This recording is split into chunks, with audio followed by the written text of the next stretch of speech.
standar yang di 2020. Nah, di sini kita bisa di sini kita akan belajar terkait klasifikasi baku lapangan usaha Indonesia. Kita bisa buka di situs oss.go.id /id/KBLI. Nah, di sini kita bisa melakukan pengecekan kode KBLI yang ada. Misalkan kita coba kode KBLI 20115 misal. Nah, di sini kita bisa tahu nih ada beberapa. Jadi memang di sini langsung muncul KBLI 20115 itu adalah KBLI Industri Kimia Dasar Organik yang bersumber dari hasil pertanian. Nah, kita bisa lihat di sini. Di sini industri kimia, kita bisa klik. Nah, ketika kita klik di sini akan ada beberapa informasi. Sebenarnya informasi ini bukan informasi terkait keseluruhan dari informasi KBLI tersebut, tapi di sini hanya menyampaikan bahwa berdasarkan peraturan BKPM, pengecualian dari ketentuan minimum nilai investasi PMA yaitu 10 miliar. Nah, ini pasti muncul nih di setiap KBLI juga akan muncul ini karena dia ingin memberitahu kalau misalkan PMA itu harus di atas 10 miliar seperti itu. Ya, nilai 10 miliar itu di luar tanah dan bangunan per bidang usaha KBLI gitu ya. Kegiatan usaha industri dengan ketentuan menghasilkan jenis produksi. Nah, bidang usaha industri arang kelapa briket atau kelapa diwajibkan untuk bermitra dengan koperasi dan usaha mikro kecil menengah.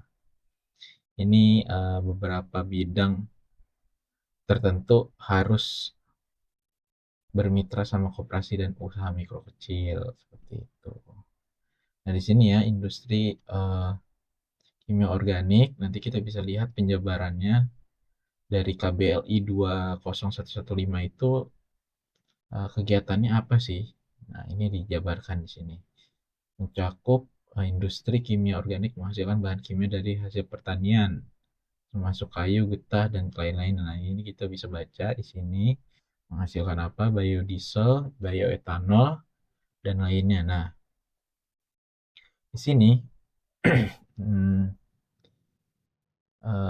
ada banyak sebenarnya kan.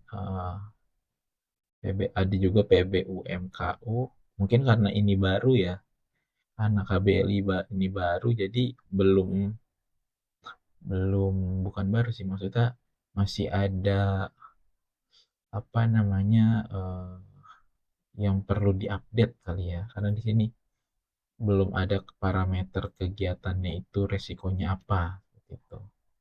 Nah, nanti kita coba ke industri lain ya. Coba kita ke KBLI lain. Misalkan ini ya. Nah, di sini kita bisa lihat nih.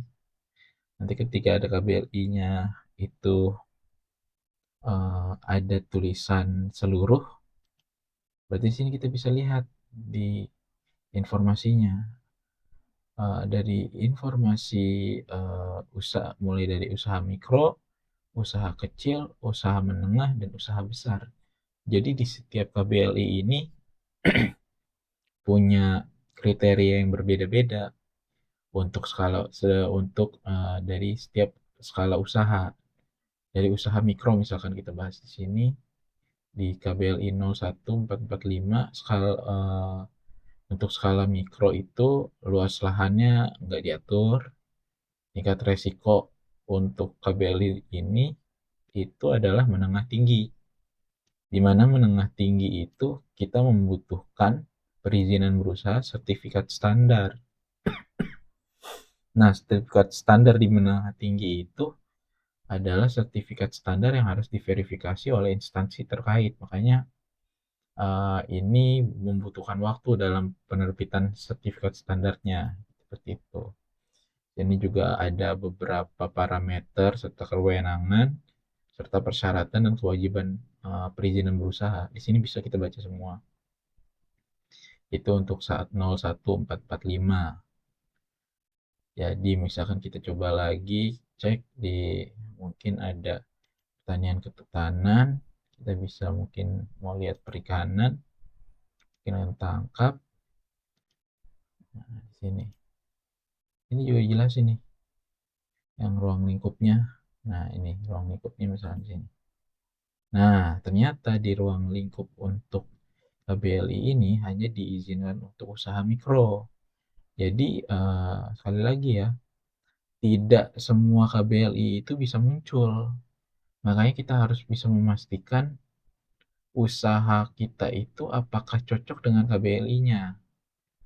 Misalkan kita punya usahanya itu skala mikro, berarti usahanya harus di bawah 1 miliar untuk bisa menggunakan KBLI dari 0312 121 seperti itu. Makanya sebelum kita melakukan penambahan KBLI di akta perusahaan yang kita sinkronisasi di website AHU itu sendiri, di sistem AHU, kita perlu mengecek sebenarnya di KBLI, di detail KBLI ini, apakah kita nanti usaha kita itu bisa terbit KBLI-nya atau tidak, seperti itu. Jadi penting sekali untuk kita mengetahui detail dari setiap KBLI sebelum memasukkan KBLI itu sebagai uh, kegiatan yang akan kita lakukan, seperti itu. Mungkin sekian untuk pembelajaran terkait KBLI ini. Nanti kita lanjutkan lagi.